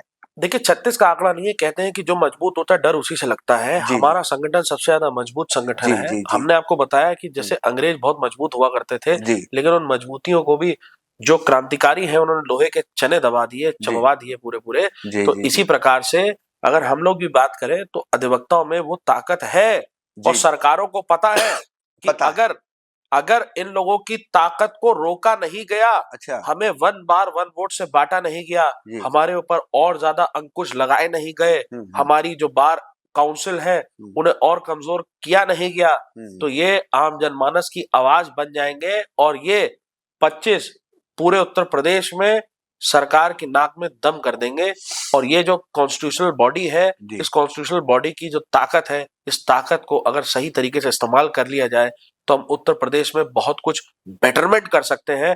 ये मेरा अकेले का चुनाव नहीं है, जी ये उत्तर प्रदेश में प्रत्येक नागरिक जिनके साथ अन्याय हो रहा है जी उनके चालान कटने से लेके उनके ऊपर अन्याय होने तक, रेप की घटनाओं से लेके मर्डर जी की घटनाओं तक, और हर प्रत्येक कोर्ट में लंबित मामलों से लेके पूरे उत्तर प्रदेश के जुडिशरी सिस्टम के लिए इस बार काउंसिल में काम होगा, सिर्फ नाम नहीं होगा। ये पूरी ईमानदारी के साथ मैं आपको बता देता हूं, ये अच्छी पूरा बात जो आपने अभी जो बिजली का प्रोसेस बताया जी कि साहब पता नहीं था कहाँ जमा करना है, कहाँ क्या करना है, जी कुछ ऐसी ही हालत उत्तर प्रदेश में एडवोकेट्स के पूरे सिस्टम के साथ है कि नए एडवोकेट्स को ये नहीं पता कि किस प्रकार से ड्राफ्टिंग करनी है, कहाँ कैसे पर शुरुआत prepare करें, होना है, कैसे शुरुआत करें। जी जब कैसे शुरुआत करें नहीं पता तो कैसे मुकदमा करेंगे, कैसे करेंगे साहब, बिल्कुल उनकी तो बिल्कुल मजबूरी है। बिल्कुल फिर वो जाकर कहीं इधर उधर काम करेंगे तो कहेंगे साहब आप काम भी नहीं कर सकते, एक बिल्कुल। एडवोकेट का प्रोफेशनल एथिक्स में नहीं आता। तो इस टाइप से अगर आप कुछ शुरुआत करते हैं तो हम मुझे निश्चित लग रहा है सर, एक अच्छी ये शुरुआत सारा रहेगी। मेरा एक संकल्प पत्र है, मैंने जी उसमें ये सब चीजें लिखी हुई है। जी जी जी जी बार और बेंच की समन्वय से लेके कार्रवाइयों के ऑनलाइन तक हर चीज के बारे में मैं बिल्कुल स्पेसिफिक हमने लिखा हुआ है। और जी उत्तर प्रदेश में बार और बेंच के बीच में भी एक बड़ा समन्वय स्थापित करने की जिम्मेदारी हमारी है। आम जनमानस और उत्तर प्रदेश के प्रत्येक शासनिक प्रशासनिक अधिकारियों और जुडिशरी अधिकारियों के बीच में भी समन्वय स्थापित करके प्रदेश में एक अच्छे तरीके का नेतृत्व करना, और उत्तर प्रदेश के प्रत्येक नागरिक की सुरक्षा का ध्यान रखना, उन्हें जुडिशरी रिफॉर्म से उनकी मदद करना, और प्रत्येक अन्याय के खिलाफ बुलंदी से आवाज उठाना, यही हमारी सबसे पहली प्राथमिकता ही नहीं बल्कि ये हमारा प्रण है और ये हमारा दृढ़ संकल्प है सर। अच्छी बात है। अधिवक्ताओं के चैम्बर्स, है ना, जैसे चैम्बर्स भी उपलब्ध कराए जाएं, वॉशरूम वगैरह की सुविधाएं, बिजली, अधिवक्ता के लिए जो जो बिजली आती है, ये इसका क्या सिस्टम होता है? इसका सिस्टम ये है सर कि जैसे मान लीजिए सबसे पहले तो अगर बार एसोसिएशंस में कई जगह पर लगा हुआ है तो वहां का बिजली का बिल पे किया जाता है। अच्छा। और कई जगह पर तो ऐसा है कि कोई बिजली का बिल पे ही नहीं किया जाता। क्यों? इसलिए नहीं पे किया जाता, इन्हें पता है कि साहब अगर बिजली का मीटर दे देंगे तो कल को ये कहेंगे साहब ये तो हमारा ही है। ऐसे ही जो हमारे किए गए कब्जा किए हुए कई चैम्बर है, अच्छा, उन्हीं को कोई नहीं हटा पा रहा। अच्छा अच्छा। अब देखते हैं कि लखनऊ से लेके पूरे उत्तर प्रदेश में ऐसे है जी। तो अब क्या करें हम? ऐसा नहीं कि हम लोग कब्जा करना चाहते हैं, अच्छा। लेकिन न्यायालय के अंदर, न्यायालय प्रांगण के अंदर अगर वो स्थान किसका है, वो स्थान हमारा ही तो है। हम लोग ऑफिसर ऑफ द कोर्ट्स है। जब हमें कहीं मिलेगा नहीं तो हम दाएं में अपनी चेयर डालेंगे। अगर हमें बरसात आएगी तो क्या हम उस चेयर पे ऐसे ही बैठे रहेंगे? हम अपना भाई अपनी बरसात को बचाने के लिए ऊपर से टीन डालेंगे। तो हम वो टेम्परेरी टीन डालकर किसी तरीके से बैठकर अपना काम कर रहे हैं। और अगर सच्चे ईमानदारी से दिल से बताएं तो अगर हम सदस्य चिन्हित होते हैं, सदस्य बनने के बाद सबसे पहले हम सरकार से जमीन की डिमांड करेंगे कि जिस प्रकार से कोर्ट के आसपास की जो जमीनें हैं वो दी जाए। बार काउंसिल अगर खुद से स्टेप ले ले तो हमें किसी सरकार की या किसी दूसरे की जरूरत ही नहीं है। हम लोग आपस में ही कुछ ऐसा सिस्टम बना सकते हैं कि चंद पैसों में हम एक इमारत को खड़ी कर सकते हैं। जब बार एसोसिएशन चैम्बर बना सकती है तो बार काउंसिल भी चैम्बर क्यों नहीं बना सकती? बिल्कुल बिल्कुल। प्रत्येक जनपद में सुख सुविधाओं पर अगर ये बनाने के लिए आप सरकार से कुछ फंडिंग का आग्रह नहीं करेंगे? क्यों नहीं करेंगे सर? कहते हैं कि भाई साहब एक स्टेप लीजिए तो, एक कदम चलिए तो। जब कदम पर बात ही नहीं होगी, कदम पर सोचेगा नहीं, सब कहते हैं कि अधिवक्ता है तो हम संकल्प है। अरे भाई साहब क्या करोगे ये तो बताइए। क्या करना है ये तो बताइए। हमको क्या करना है मैंने बिल्कुल स्पेसिफिक रूप से बता रखा है कि हम इस प्रकार की योजना को तुरंत लेकर आएंगे। उसके लिए हम तुरंत सरकार को लेटर देंगे। नहीं होता तो प्राइवेट हम चाहे हमको मिलकर एडवोकेट्स के लिए खुद हम लोग कर वहां की बार एसोसिएशन के नाम पर जमीन खरीदवा कर एडवोकेट्स फर्टिनिटी के लिए उसको डिनोट कर दे। हम कहीं ना कहीं इस समस्या को इस प्रकार से हल कर सकते हैं। जैसे आप उनसे मतलब फंडिंग की भी डिमांड कर सकते हैं। जैसे आपने बताया कि ऐसे अधिवक्ताओं के साथ गोली मार दी गई, ऐसी ऐसी दुर्घटनाएं हुई। मुझे लग रहा है जो चैम्बर होते हैं वहां पर शायद 2 गेट हो सकते हैं, है ना? 1 या 2 गेट हो सकते हैं। तो ऐसा आप लोग क्यों नहीं करते हैं कि पूरे कचहरी के जितने अधिवक्ता समाज के लोग हैं सब मिलकर के फंडिंग करके 2 सिपाही या 2 गेट कीपर रखें ताकि आने जाने वाले वाहन उनकी भी सुविधाएं, और कचहरी में मतलब जो भी आए तो जेन्युइन पर्सन आए, है ना? कि बहुत सारे, अब जैसे आपने बताया कि वो जैसे इलीगल व्यक्ति था, उसको ये दुर्घटना करनी थी, आया फटाक से अपनी घटना किया चला गया। लेकिन अगर वहीं पर कोई व्यक्ति हो, वो घटना करके वो मुझे लग रहा है गेट से तुरंत तो नहीं भाग पाएगा, है ना? भाई आवाज आने लगती या कोई लोग शोर शराबा करने लगते हैं कि हाँ, तो आपको क्या लगता है कि सरकार को गेट कीपर सुरक्षा कर्मी देनी चाहिए? देखिए सुरक्षा कर्मी के साथ साथ एक चीज और बता दूं कि 2 की जगह 20 कम से कम मौजूद है अभी। जी है जी 20 कौन? जब पूरे पुलिस कर्मियों की ड्यूटी लगती है, पुलिस कर्मियों की ड्यूटी लगती है, पुलिस कर्मी मौजूद है, सिक्योरिटी है। लेकिन सिक्योरिटी होने के बाद भी वो सिक्योरिटी नाम की है ही नहीं। अच्छा। क्योंकि देखिए दोनों जगह पर चीजें हैं। कई एडवोकेट्स को भी ये समझना पड़ेगा क्योंकि भाई साहब अब अधिवक्ता आता है, मान लीजिए वही सिक्योरिटी का है कि ला भाई साहब आईडी कार्ड चेक कराइए, तो कहीं ना कहीं कई अधिवक्ताओं को लगता है कि यार ये तो हमारा अपमान हो गया, हमसे पूछ रहा है। नहीं भाई, तो अधिवक्ता अगर अपनी वर्दी में है, हाँ, लेकिन सर अब जैसे देखिए वर्दी में है, बात सही है, लेकिन उस वर्दी में वो एडवोकेट कहीं ना कहीं ऐसा तो नहीं कि कोई काला कोट और सफेद शर्ट पहनकर अंदर चला आ रहा है। कैसे उसे आइडेंटिफाई करेंगे? तो इसके लिए भी बार काउंसिल को सिस्टम बनाना पड़ेगा। मैं आपको कल बताऊं, मेरे मोबाइल में एक ई रिक्शा की फोटो पड़ी है लखनऊ की, एक ई रिक्शा की वीडियो पड़ी है लखनऊ की, और कई प्रदेश के जो कॉमर्शियल वाहन है, ट्रक्स और यहाँ तक की जो गाड़ियां चलती है ओला उबर टाइप में, उनमें एडवोकेट का लोगो लगा है। अच्छा, एडवोकेट का लोगो लगा है। तो क्या एडवोकेट ओला उबर चला रहा? नहीं चला रहा, लेकिन उन्होंने वो लोगो लगाया, तो लगाया कैसे? आखिरकार कैसे? इस पर भी आपको एक्शन लेना चाहिए। बिल्कुल लेना चाहिए, स्ट्रिक्ट एक्शन लेना चाहिए। अच्छा, जैसे आपने बताया कि उन्होंने यूनिफॉर्म पहन रखी है और गेट से इंटर कर रहे हैं, मुझे लग रहा है एक एक बिल्ला टाइप का जो अधिवक्ता समाज को जो अलॉट हो, जो भाई जैसे मान लिया आपको कुछ सीक्वेंस या अलॉटमेंट या जो भी आपका जो स्लोगन, मतलब जो कुछ ऐसा यूनिक नंबर जो एक बिल्ला टाइप का हो, जो यहाँ पर अधिवक्ता समाज के यहाँ पर लगा होने चाहिए, उस पर बिल्ले पर उसका नंबर, जो उसका चैम्बर नंबर या जो भी आप उचित समझे सरकार से, वो होना चाहिए। अब इसका मैं सॉल्यूशन बता रहा हूँ। जी। जैसे कहते हैं ना कि अगर आपके माइंड में सॉल्यूशन है तभी आप कुछ बता पाएंगे। जी इसके लिए भी हमने एक विचार ये कर रखा है जी। कि जैसे ही हम बार काउंसिल के सदस्य बनेंगे, आपने देखा होगा मॉल में आप कभी जाते हैं तो अगर आप वहां से एक टी शर्ट या कुछ लेकर भी अगर बिल नहीं हुआ उसको लेके जाएंगे तो बाहर टी टी टी आवाज आने लगेगी, एकदम अलार्म बजने लगेंगे, बजर्स बजने लगेंगे। जी वो कैसे बजते हैं?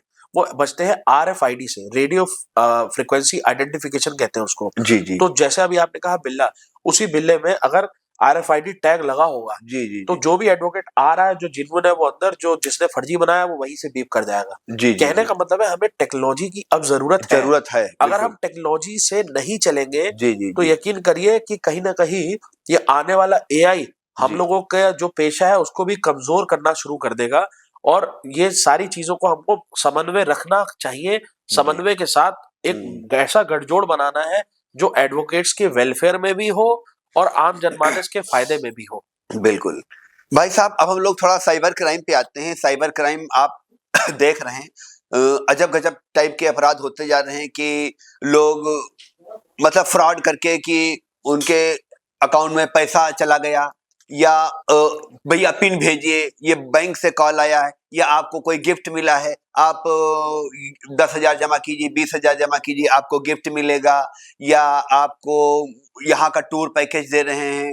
और आजकल तो सबसे अभी जो फेमस मैंने सुना है कि बड़े बड़े अधिकारी जो रिटायर हो चुके हैं या अभी रिटायर नहीं हुए, उसमें फंसते जा रहे हैं, हनी ट्रैप करके, वो हाउस अरेस्ट, या आप तो जानते होंगे, सुने होंगे आपने केसेस। ये सब क्या होता है, कैसे क्या होता है? और ये बड़े पॉर्न वीडियो सोशल मीडिया पे बहुत ज्यादा वायरल हो रहे हैं। ये भी शायद मुझे लग रहा है साइबर क्राइम की अपराध शाखा में ही आएंगे। इसके लिए आप क्या कर रहे हैं? सर देखिए, सबसे पहले तो हम उत्तर प्रदेश में जी अकेले अधिवक्ता हैं जी जो काला कोट पहनकर जी शासनिक प्रशासनिक अधिकारियों को, जी यहाँ तक कि न्यायिक अधिकारियों को जी जाकर हम लोग साइबर अपराध संबंधी ट्रेनिंग देते हैं। अच्छा। और ये सब निशुल्क रहता है क्योंकि बीइंग एन एडवोकेट जी we can't earn any amount from any of the organisation in any form. Okay. तो वहां पर हम बंदिश में है। जी इस पर भी बार काउंसिल के सदस्य बनने के बाद जी हम विचार करेंगे। जी इसलिए करेंगे क्योंकि जब भारत का कानून जी IPC से BNS में चेंज हो सकता है, जी CRPC से BNSS में चेंज हो सकता है, जी तो क्यों ना ये चीज भी कहीं ना कहीं चेंज हो पाए कि किसी अधिवक्ता के अंदर अगर कोई एक्स्ट्रा कला है और वो उस एक्स्ट्रा कला से कुछ कमा पा रहा है।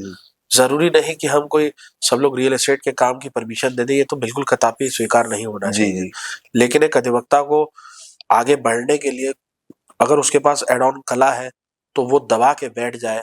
अगर किसी को गाना गाना आता है तो वो कोई सिंगर ना बने। अगर किसी को कोई अच्छा डांस आता है तो वो डांसर ना बने। अच्छा क्रिकेट आता तो क्रिकेटर ना बने। अगर वो अच्छा उसको कोई अन्य प्रकार से आर्ट की या किसी प्रकार की कला उसमें है, किसी प्रकार की शिक्षा उसमें, शिक्षा ना दे, शिक्षक ना बने, क्या ना बने, जी हर प्रकार से बंदिशें हम पर करी जाएंगी। तो इस पर कहीं ना कहीं हमको विचार करने की आवश्यकता है सर। और आपने भी कहा कि ये साइबर अपराध, जी जी साइबर अपराध से तो बात ये कर। साइबर अपराध की बात करें तो साइबर अपराध में अनेकों प्रकार के अपराध हैं। फॉर्म चेंज होते रहेंगे, चीजें जी चेंज होती रहेंगी। जी जी कभी आपको सेक्सटॉर्शन यानी कि आपको अननोन नंबर से वीडियो कॉल आएगा, आप जी उठा लेंगे, उसको रिकॉर्ड करके आपको भ्रमित करने की कोशिश करेंगे, आपको जी गुमराह किया जाएगा। जी और कभी हो सकता है कि किसी प्रकार के ऑफर या लालच या जॉब या आदि के नाम पर आपको कोई गुमराह करके आपको जी कर लिया जाए। हमारे एक सर जानने वाली, उनके पास फोन आया कि मैम ऐसी बात है और आपका लड़का यहाँ पर हीरोइन या इसके तस्करी में पकड़ा गया है और यहीं पर बैठा हुआ है, आप उसकी आवाज सुन लीजिए। तो उसके रोने की आवाज सुना रहे हैं, और बच्चा आपका, आप परेशान मत होइए, हम लोग केस सेटल कर लेंगे और इतना पैसा आप जो है धीरे धीरे करके ट्रांसफर कर दिए। एक नए तरीके का ये कॉल आने लगा।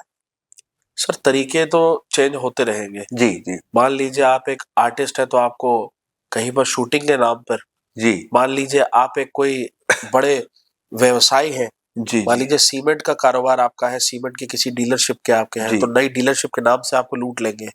मान लीजिए आप डॉक्टर हैं, तो आपको किसी मशीन भेजने के नाम पर आपको लूट लेंगे। जी वो साइकोलॉजी के अकॉर्डिंग अफसर आपको ऑफर देते हैं, जी जी क्योंकि किसी डॉक्टर को कहा कि साहब सिटी की मशीन आपको मात्र हम 80 लाख रुपए में लगवा देंगे।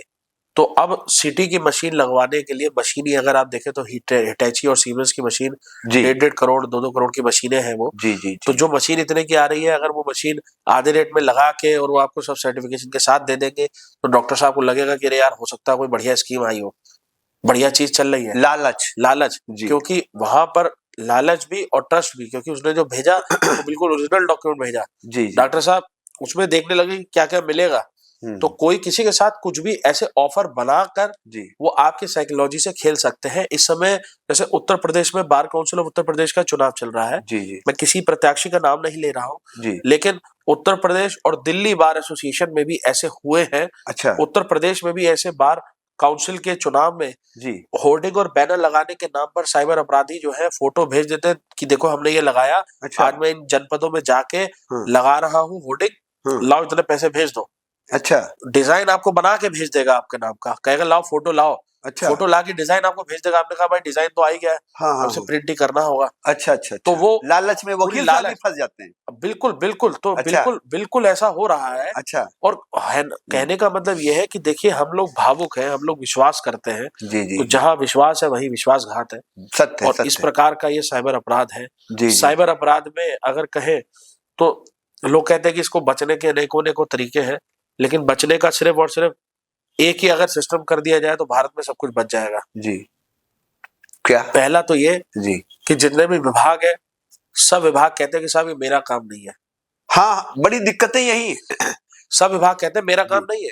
हम्म, जितने साइबर अपराध होते हैं उसमें से 90% साइबर अपराध फाइनेंशियल फ्रॉड के हैं, यानी कि पैसे के लेन देन संबंधित, बैंक अकाउंट से अमाउंट जाना, बैंक अकाउंट से अमाउंट आना, जी ऐसे। जी जी जी जी तो जो साइबर फाइनेंशियल फ्रॉड है जी उसकी अगर हम बात करेंगे तो साइबर फाइनेंशियल फ्रॉड में मैक्सिमम अगर बैंक और सबसे पहले पुलिस विभाग की बात करें, जी मान लीजिए किसी व्यक्ति के साथ साइबर अपराध होता है, जी जी वो अपराध होता है रात के 8:30 बजे, तो क्या कोई बैंक खुला होगा 8:30 बजे रात में?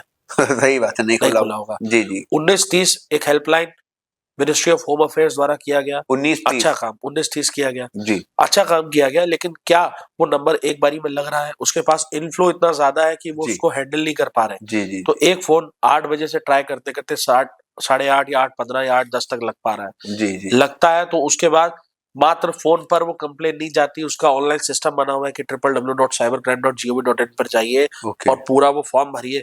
उस फॉर्म को भरने में एक आम आदमी को 1-1 घंटे का समय, 2-2 घंटे का समय लग जा रहा है। और भाई साहब वो बहुत इनपुट सारी नहीं दे पा रहा। जी जी और अगर वो फिर भी किसी तरीके से टेक सेवी हो जी या किसी हम जैसे अधिवक्ता की या किसी पुलिस प्रशासनिक अधिकारी की मदद लेकर जी समय पर कर दे, जी तो वहां तो उनको अधिकार है कि वो तुरंत रात में भी बैंक को भेज दे। लेकिन क्या किसी पुलिस अधिकारी को ये अधिकार है कि जी वो किसी बैंक को 8:30 बजे अप्रोच करके कहे कि साहब ये फला अकाउंट को रोक लो?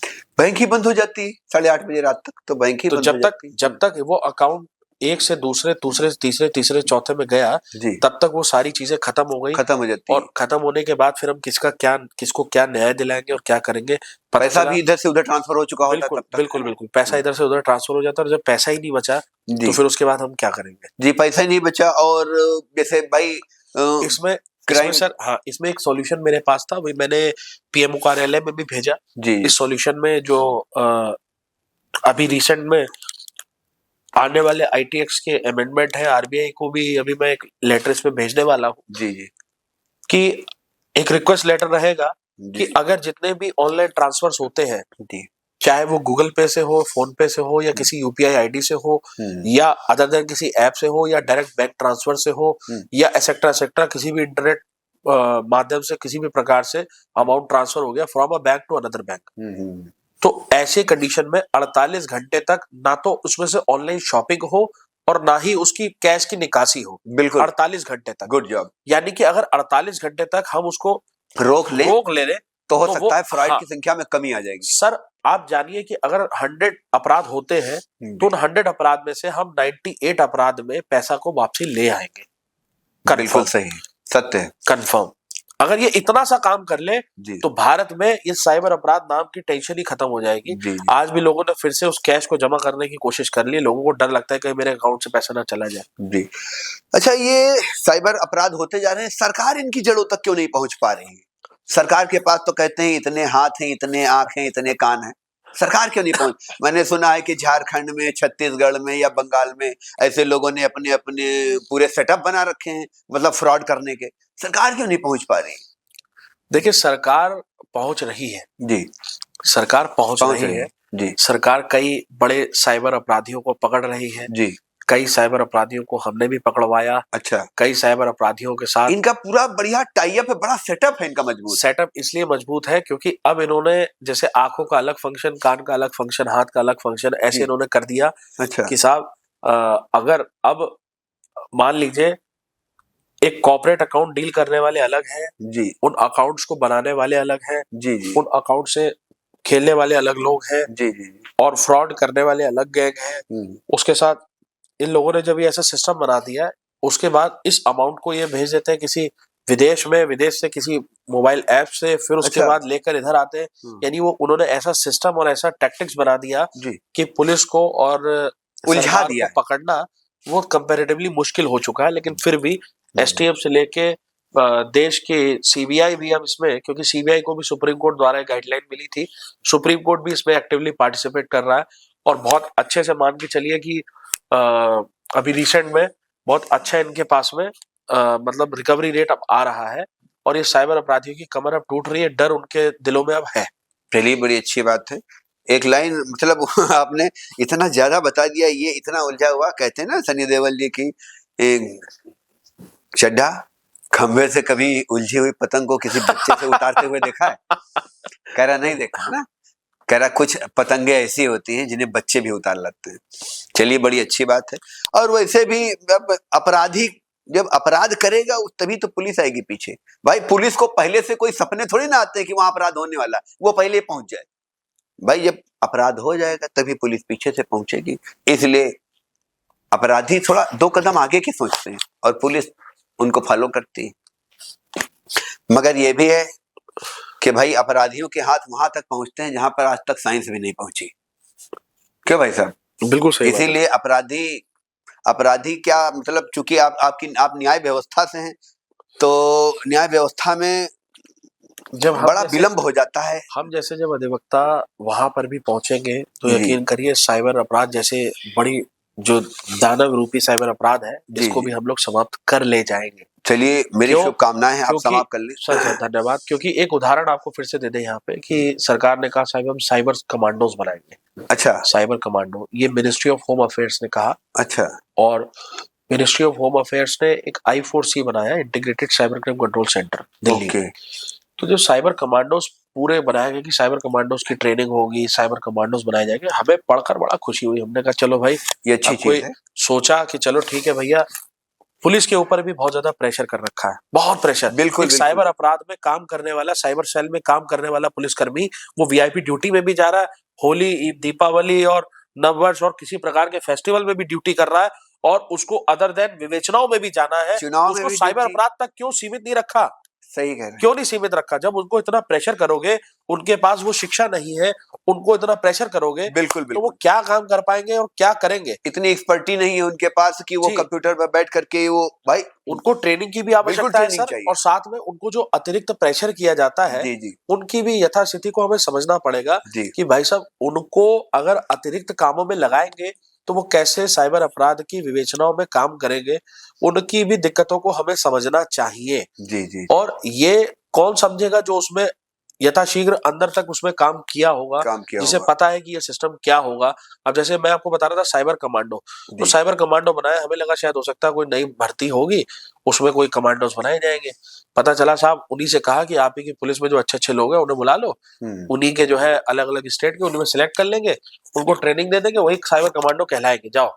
अरे! मतलब उन्हीं में से साइबर कमांडो कहलाएंगे। हमें लगा कि जी जो तकनीकी रूप से सशक्त है, जी जी। अगर मान लीजिए मैं डॉक्टर नहीं हूं, मुझे पता है कि pacemaker is artificial heart, लेकिन बिल्कुल। इट डजंट मीन्स कि अगर वो मुझे मिल जाए तो मैं किसी प्रकार के उनके उपकरणों का इस्तेमाल करके मैं ऑपरेशन कर ले जाऊंगा सक्सेसफुल, नहीं कर पाऊंगा, सत्य है। मैं नहीं कर पाऊंगा, बिल्कुल क्योंकि भाई, मेरे को आप नहीं डॉक्टर पता उस नहीं तो बारे कैसे में, कर सकते हैं? जी, नहीं कर पाऊंगा। बिल्कुल। इसीलिए अगर मान लीजिए कि अगर जो उस क्षेत्र का एक्सपर्ट होगा उसे पता है कि इसमें क्या काम करना क्या है और कर किस सकते तरीके से करना है। हैं? कैसे-कैसे प्रॉब्लम को सॉल्व कर सकते आप हैं? एक चीज सिखाओगे, अगली बिल्कुल। चीज कैसे सिखाओगे? आपका स्पेसिफिक कोर्स करिकुलम होगा जो आप बताओगे, जब वो पढ़कर जाएंगे तब तक वो आउटडेटेड हो चुका होगा, बिल्कुल, तब बिल्कुल। अपराध करने की तरीके अलग हो जाएंगे। अलग हो जाएँगे, वो अपडेट हो जाएँगे ना। जी, जैसे आपने महाभारत में भी देखा होगा कि अर्जुन का पुत्र अभिमन्यु जब चक्रव्यूह के लिए तोड़ने के लिए जाता है कि अर्जुन लड़ते-लड़ते युद्ध कहीं दूर निकल गए, तब ये हुआ था कि भाई आज तो चक्रव्यूह तोड़ना है और चक्रव्यूह तोड़ने के लिए तो अर्जुन तो है नहीं, अब चक्रव्यूह तोड़ेगा कौन? तो भाई अब उनकी जिम्मेदारी बन जाती है, हालाँकि उनको उसका पूरा ज्ञान नहीं था। इसीलिए जब वो चक्रव्यूह तोड़ना तो जानते थे, किसी तरीके से वहां तक पहुंच गए, चक्रव्यूह तोड़ दिया, लेकिन निकलना नहीं जानते थे, अंततः उन्हें धराशायी हो जाना पड़ा। तो इसलिए जब तक भाई पूरी जानकारी नहीं होगी, आपको हर चीज के नॉलेज नहीं होगा, तब तक आप वर्क कैसे करेंगे? बिल्कुल नहीं सर। है ना भाई साहब? चूंकि आप उत्तर प्रदेश बार काउंसिल सदस्य के लिए आप नामांकन करने वाले हैं, तो इसका क्या वोटिंग? कर चुके हैं। अच्छा, कर चुके हैं, तो इसका क्या वोटिंग पैटर्न है? इसके वोट वगैरह कहाँ पर पड़ेंगे, कुछ बताएंगे हमको?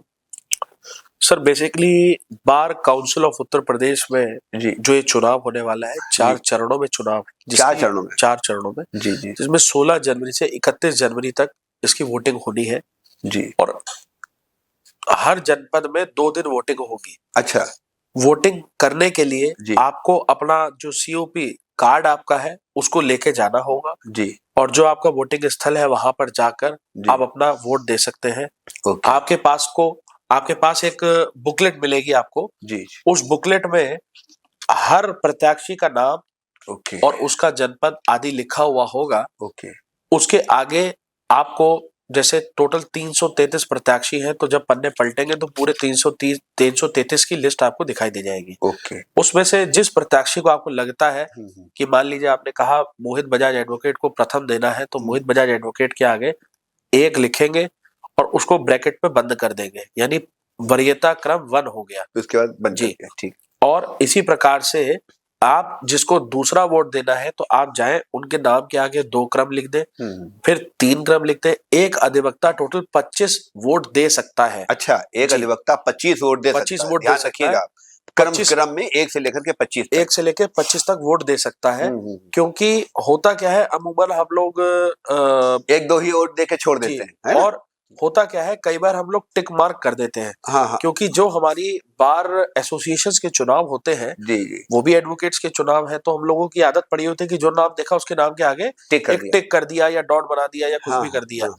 तो जो टिक बनाने वाला है वो नहीं चलेगा इसमें। मतलब 1 लिखे, जी, वरीयता क्रम 2 में वरीयता। 2 लिख दें, तीसरे वाले को 3 लिख दें। 3 लिख दे। टोटल 25 वोट आप दे सकते हैं। चलिए, बड़ी अच्छी बात। 25 वोट आप दे सकते हैं और इस प्रकार से चलेगा। और आपके जनपद में, जैसे लखनऊ में लखनऊ हाईकोर्ट में चलेगा, इसी प्रकार से आपके 75 जनपद में जब जब वोटिंग है उसका शेड्यूल आउट हुआ है और हर जनपद के अधिवक्ताओं को वो शेड्यूल पता है। उस शेड्यूल के अकॉर्डिंग आप जाएं और वोट अवश्य करें, क्योंकि अगर आप वोट नहीं करेंगे तो आप अधिवक्ता एकता जिंदाबाद कैसे करेंगे? आपका अधिकार है, वोटिंग की परसेंटेज बहुत ही ज्यादा कम है।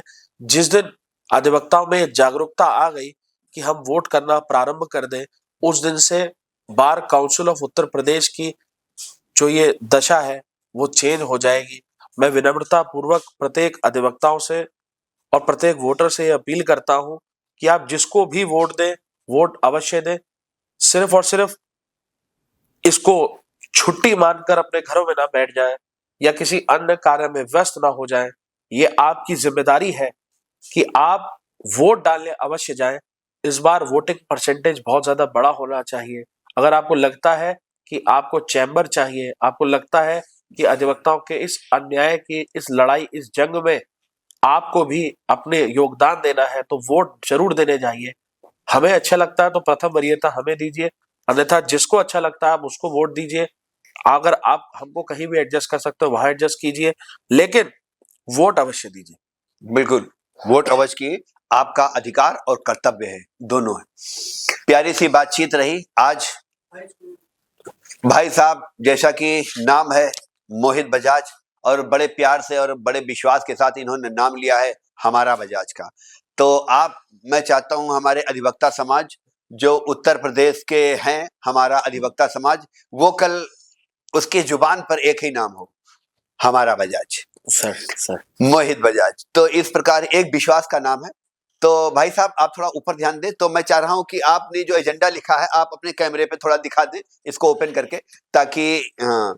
और क्रम संख्या 169 जो कि इन्होंने अधिवक्ता कल्याण संकल्प पत्र बनाया है, और इन्होंने वादा किया बल्कि एक कसम खाई है कि हम ये बीड़ा उठाएंगे। क्यों भाई साहब? सर हम पहले से कर रहे हैं, कहते हैं कि कहने वाले करते नहीं, जी, इसलिए हम पहले से कर रहे हैं। नहीं अच्छी बात क्योंकि है। हम कार्य करने वाले हैं। जी हमारे भाव को अधिवक्ता समझ रहा है और जी। प्रदेश के अधिवक्ता हमारा साथ दे रहा है। जी, भाई साहब का कहना है कि हम करते हैं, कहते नहीं हैं।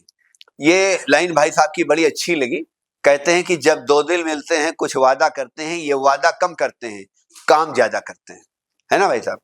तो चलिए मिलते हैं किसी अन्य व्यक्ति के साथ, तब तक के लिए नमस्कार, जय हिंद।